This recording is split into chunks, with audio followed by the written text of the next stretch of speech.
అందరికీ ఒకేలా ఉండాలి. ఇలా చేయొచ్చా?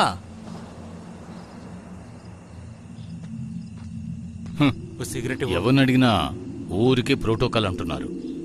ఇప్పుడు మనం ఏం చేయాలి? వీళ్ళైనా ఫోన్ తీస్తారేమో చూద్దాం. ఈ చివరి సమయంలో ఆళ్లకాళ్ళు ఏళ్లకాళ్ళు పట్టుకోవడానికి బదులు ఏమైనా పర్వాలేదని మనమే రంగంలోకి దిగాలి. మిగతా తర్వాత చూసుకోవచ్చు. మీరేమంటున్నారో అర్థం కావట్లేదు. శ్మశానానికి వెళ్ళాలంటే ఈ రోడ్డు పక్క నుంచే కదా వెళ్ళాలి.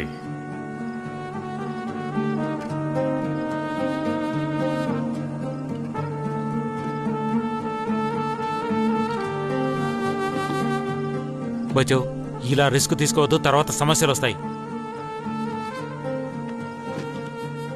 ఏం జరిగినా పర్లేదు, చూసుకుందాం. రే బచ్చో, రేయ్ రేయ్ రే ఆగరా. వచ్చు రే. అమ్మా, రేపు నాన్న వస్తున్నారు.